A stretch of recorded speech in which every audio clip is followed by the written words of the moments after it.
रश्मि जी दिल्ली से। राधे राधे महाराज जी। महाराज जी, अगर कोई व्यक्ति हमारे सीधेपन का फायदा उठाकर हमारे साथ छल कपट करता है या विश्वासघात करता है तो उसे क्या हमें अपने जीवन से त्याग देना चाहिए? नहीं, इस परिस्थिति में खुद को कैसे प्रसन्न रखें? देखो, भगवान के परम भागवत अवतारी पुरुष धर्मराज युधिष्ठिर, भीम, अर्जुन, नकुल, सहदेव अपने बाहुबल से इंद्रप्रस्थ की स्थापना की और पूरे विश्व को परास्त करके सम्राट बने, और शकुनी ने पासे में सब गायब कर दिया। क्या भगवान उस समय सुदर्शन चक्र का अगर प्रयोग कर देते शकुनी के ऊपर तो सारा खेल समाप्त हो जाता, कौरव भी बच जाते और पांडवों को भी दुख ना भोगना पड़ता, पर ऐसा कुछ नहीं किया। शकुनी ने 12 वर्ष का वनवास और 1 वर्ष का अज्ञातवास पांडवों को निश्चित किया, और ऐसे महावीरों को, ऐसे अवतारी पुरुषों को भारी कष्ट भोगना पड़ा छल के कारण। तो हमें लगता है कि कहीं ना कहीं भगवत विधान होता है। जो आदमी छल कर रहा है हमारे साथ, शायद है कि हमने पूर्व जन्म में उसका कुछ लिया होगा। आज हमें लग रहा है कि वो छल विधान से हमारा ले रहा है, लेकिन पूर्व जन्म में हमने कोई छल किया होगा तो उसी का उत्तर मिल रहा है। मुझे ऐसा मान करके शांत, अगर त्यागने की जरूरत है तो त्याग दीजिए, नहीं कुछ ऐसे संबंध जहाँ त्याग भी नहीं सकते। भले अपना घर का कोई सदस्य है, अपने परिवार का अपना प्रिय सदस्य है, कैसे त्यागोगे? अपना पुत्र है, अपना पति है, अपना मित्र है, अपना, तो सहन करना चाहिए। मतलब दूसरा उपाय नहीं है, एकमात्र सहन करना उपाय है। कबीरा खुद को ठगाइए, दूसरों को ना ठगे। अगर हमको कोई ठग रहा है तो वो देख रहा है, छोड़ दो उसके ऊपर, जाओ भैया जाओ। जब वो मालिक हमारी तरफ देखेगा तो निहाल कर देगा, और जब उसकी तरफ देखेगा तो बेहाल कर देगा। दुखिया को न सताइए, दुखिया देगा रोए, और जब दुखिया के मुखिया सुने तब तेरी गति का होए। ऊपर से लेकर के ये आज तक इतिहास साक्षी है। ये छल, ये कपट, ये व्यवस्था पहले से चली आ रही है बड़े बड़ों के साथ। वही तो कह रहा हूं, धर्मराज है भाई। हम लोग तो धर्म से चलेंगे, वो तो धर्मराज है। और छल से मारा कि 12 वर्ष का वनवास, 1 वर्ष का अज्ञातवास। ऐसे महापुरुषों को भी छल, चाहते तो 1 मिनट में शकुनी को निपटा सकते थे भीम। 1 मिनट में केवल गला पकड़ के दबा दे तो जान से मर जाता लेकिन सबकी जड़ शकुनी था, और उसका कहीं बाल बांका भी नहीं किया।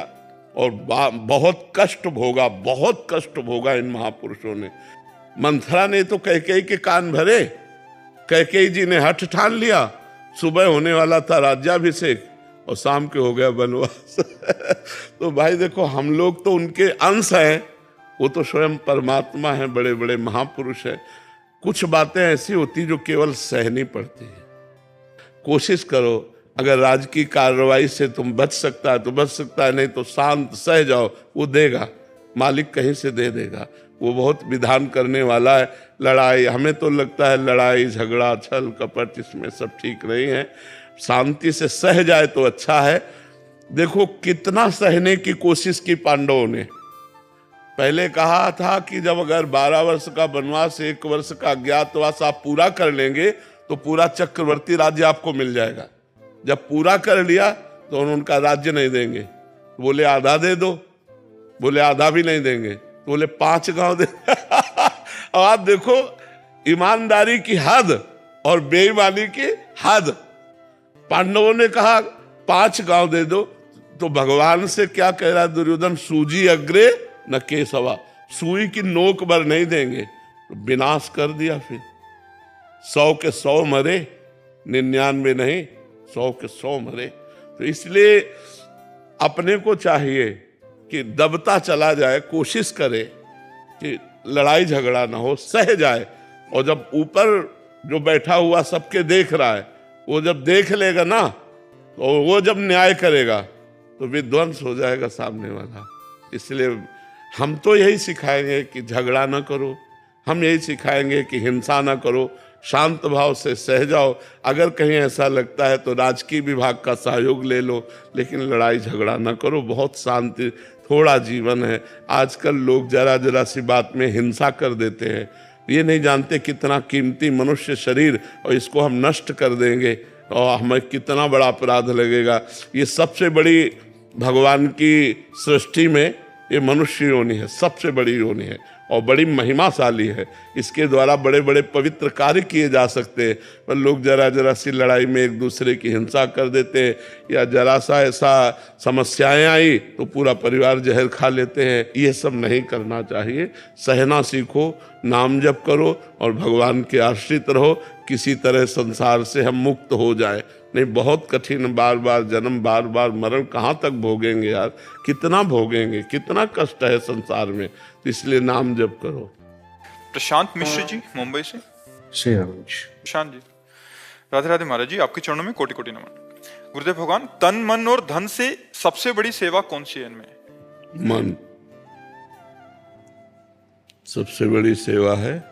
मन, अगर हमारा मन प्रभु में नहीं लगा है तो धन के द्वारा 56 प्रकार के भोग, सोने चांदी के मुकुट, आभूषण,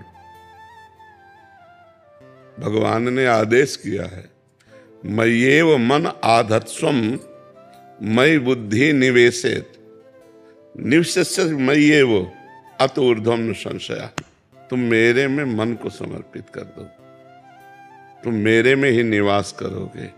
अम्बरीश जी चक्रवर्ती सम्राट हैं, उन्होंने क्या समर्पित किया? सावई मनः कृष्ण पदारविंदयो। गोपी जनों की क्या स्थिति है? उधो मन न भये 10-20 एक हुतो सो गयो श्याम पे। अब को आराधे ईस उधो मन न भये। उधो मन माने की बात, दाख छुहारा छाणी अमृत फल, बिस कीरा बिस खात उधो मन माने की बात।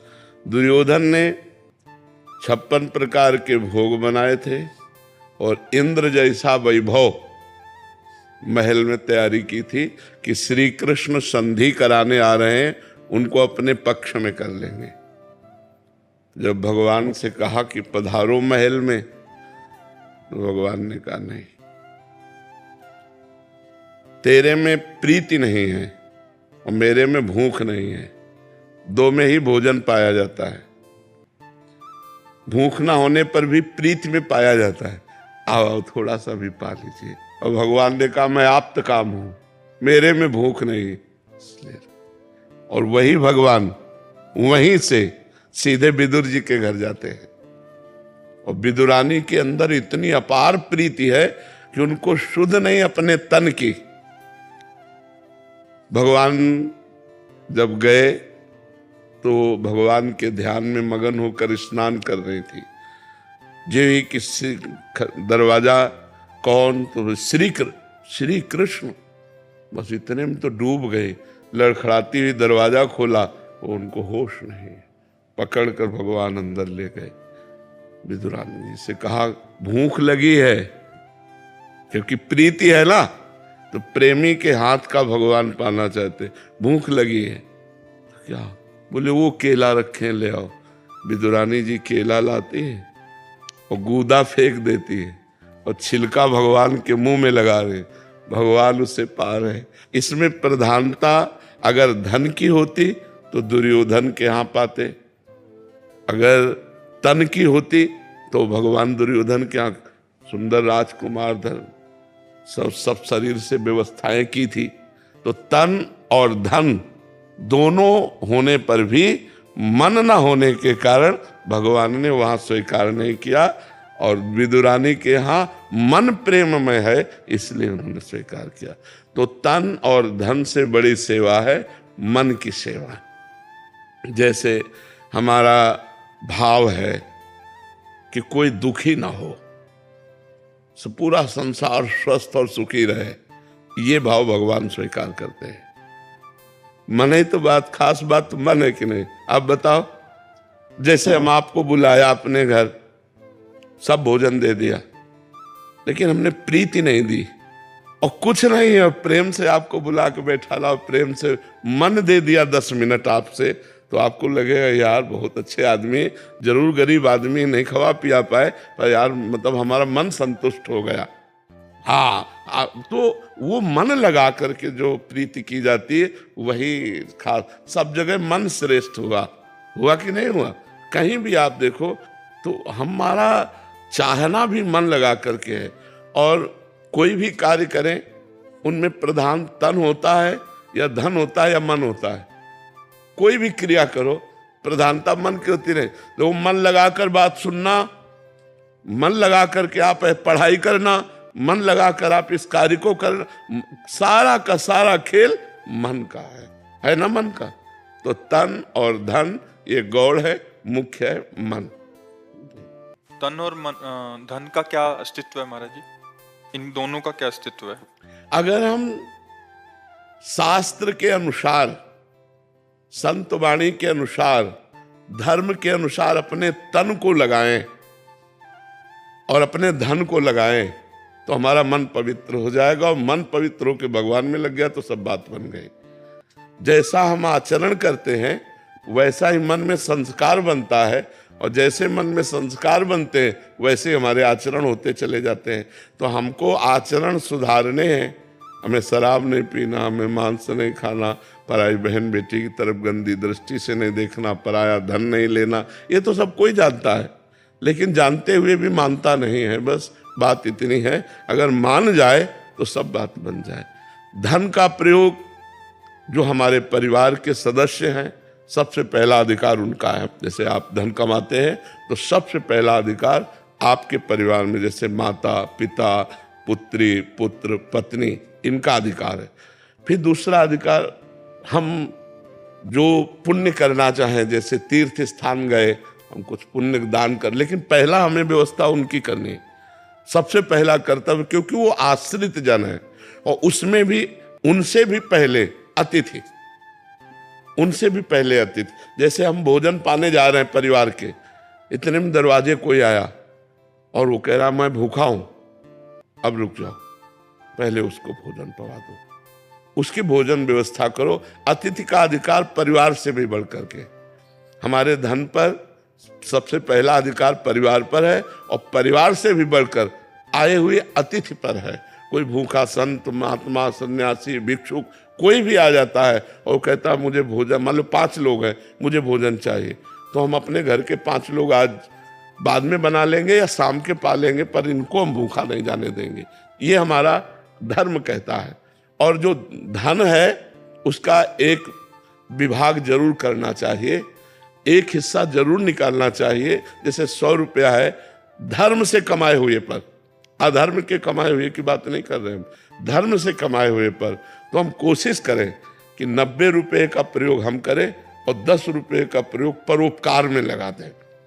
तीर्थ याटन गए, कहीं भगवान की सेवा, दान पुण्य, या किसी बीमारी की अवस्था में हम सहयोग कर दें, या जहाँ जैसा किसी गरीब की कन्या, या जहाँ जैसा लगे 10 रुपये 100 में निकाल के रख देने चाहिए। 90 प्रयोग करो, 100 निकाल के 10 रख दिए, और वो जब इकट्ठा हो गए, मान लो हम कह रहे महीने में हमारे 200 रुपये इकट्ठा हुए, हम 200 को चारा लेते हैं हरा और गौओं को पवा देते हैं। तो ये धर्म विधान से चले तो हमारा तन मन धन सब पवित्र हो जाएगा।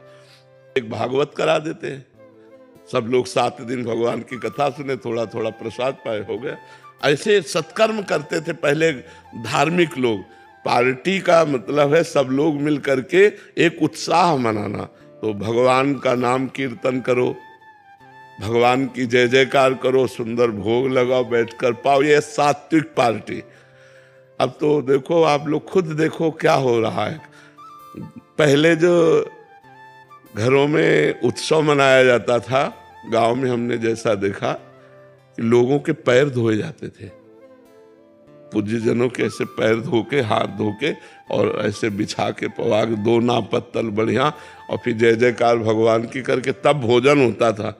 अब आज कहाँ होता है, जय जयकार होती है क्या? वो सब रख दिए, जो मनावे तुम ले, तुम्हारा मनावे तुम ले। तो इससे बुद्धि पर भी तो प्रभाव पड़ता है, हमारी बुद्धि वैसे दूषित हो जाती है।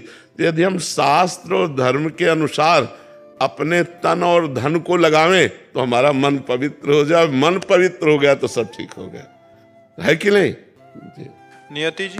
जय श्री हरिवंश। श्री हरिवंश महाराज जी। महाराज जी, मैंने बचपन से लड्डू गोपाल जी को भाई संबंध से सेवा किया है। अब आपकी कृपा से आपके द्वारा प्रदत्त श्री जी की अष्टयाम सेवा कुटिया पर विराजमान है। मैं और मेरी माँ जी करती हैं।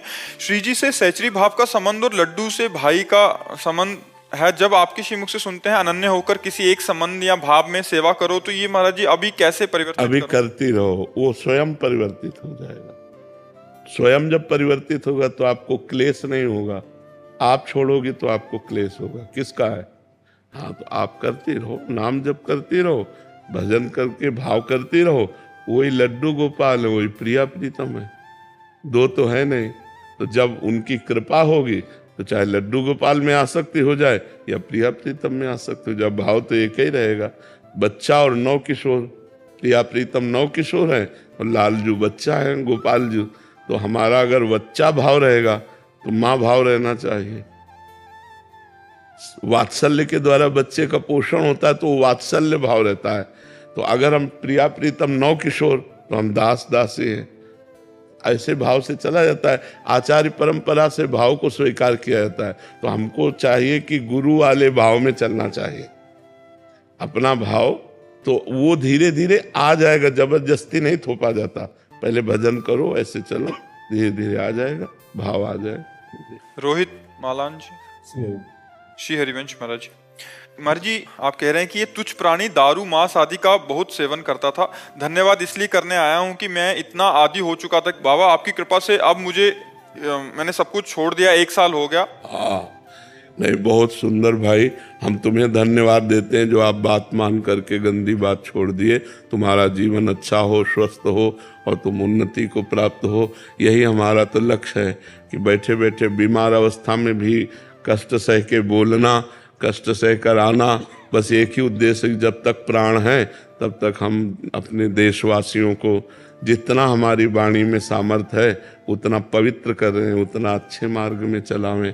तो ये हमारा सौभाग्य है कि आपने छोड़ा, तो हमारी वाणी सफल हुई ना। धन्यवाद तो आपका है कि आपने हमारी बात मानकर गलत आचरण छोड़े। तो आप अच्छे बनो, नाम जप करो, अब दोबारा मत करना यार। भाव मैंने मतलब जीवन में चेंज जब आया था मेरे में कि मतलब मैंने पहले मन बनाया हो कि मैं कभी ना पीऊंगा। तो वो 6 महीने आए गए। 6 महीने के बाद तुम्हारी एक रील देखी और तुमने असमर्थता जताई कुंभ ना जाने की। तुमने वहाँ कुंभ जल लेने गए हो, तो वहाँ मैंने श्री जी वचन दिया कि मैं जीवन में मतलब मैं अपने बाबा के लिए जब जल लेके जा रहा हूँ तो मैं कभी ना करूँगा यार। बहुत तुम्हारे लिए जल लेके आया वहाँ तो पैदल, फिर मतलब वहाँ के बाद फिर दोबारा अपने गांव से यहाँ तक दंड बताया तुम्हारे लिए। बहुत बहुत सुंदर, बहुत सुंदर। ये सब भगवान की कृपा से होता है। बहुत सुंदर। यथार्थ शर्मा जी, ग्वालियर से। राधे राधे।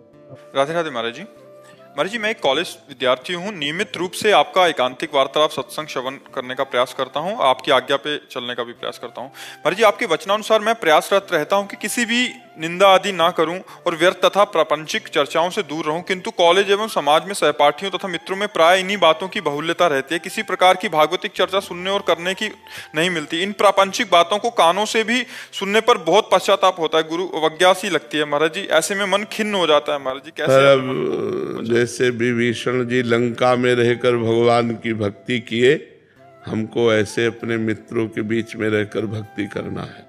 अंदर से राधा राधा और बाहर से जो निंदा स्तुति की बात हो तो मन हटा लो। और ऐसे बैठे दिखाई दे रहे हो लेकिन अंदर से जैसे ताप हो रहा ना, ये आपको निष्पाप बना देगा।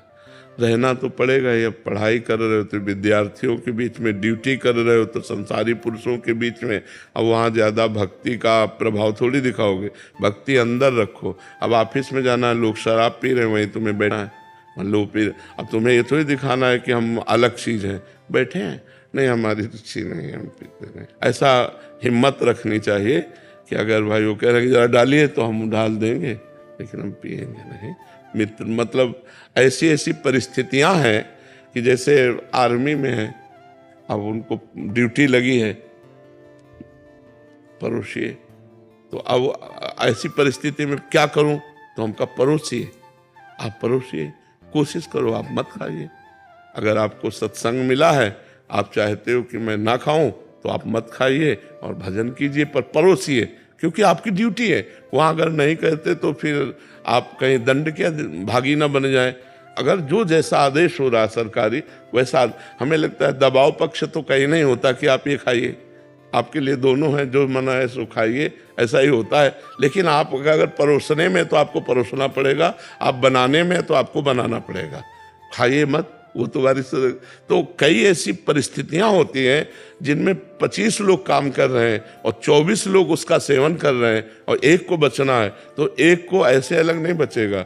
25 बैठो पर 24 खाएं और तुम मत खाओ, और 24 से ऐसा प्रेम व्यवहार दिखाओ कि हम आप जैसे ही हैं, हमारी रुचि नहीं है, हमने नहीं खाना। तो वो दबाव ना तुमको परास्त कर पावे, तभी जो रहीम उत्तम प्रकृति का कर सकत कुसंग, चंदन विष व्यापत नहीं लपटे रहत भुजंग। तो चंदन में काले सर्प लगे रहते हैं तो उनका विष नहीं चढ़ता, चंदन अपना शीतलता उनको प्रदान करता है। तो प्रभाव ऐसा बढ़ाओ कि 24 का कुप्रभाव तुम्हारे ऊपर ना पड़े। हो सकता है तुम्हारी ऐसी निष्ठा देखकर 24 में 1-2 टूट जाएं कि भाई हम भी इसकी तरह चलेंगे, ऐसे हम बने, ना कि हम 24 के प्रभाव से टूटकर 25वें भी उसी में टूट रहे हैं लोग और लहसुन प्याज भी छोड़। हाँ, क्योंकि जब प्रभाव पड़ेगा आपका, मेरे संग जो बैठ के खाते थे वो लहसुन प्याज छोड़ने लगे धीरे धीरे। हाँ बिल्कुल। एक वकील है सत्संगी, कम से कम 30 वकीलों को उन्होंने बदल डाला। 30 लोग धोती कुर्ता में, और राधा वल्लभ श्री हरिवंश श्री, तो हम कहा धन्यवाद है। 30 लोगों ने व्यसन छोड़ दिया, 30 लोगों ने गंदी बातें छोड़ दी और उनके साथ होकर के जुड़।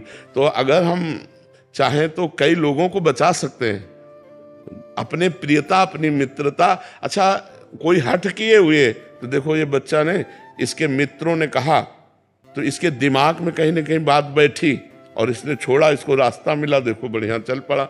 नहीं तो ऐसा पीने वाला कि मतलब मित्र लोग ऐसा कहते थे। तो हमें लगता है कि अगर हमारे सद्वाक्य जाएंगे तो टूटेगा एक दिन। हाँ, मेरा मित्र एक आर्मी में, तो मतलब वाकई में मैं वाणी भी छोड़ू। हाँ,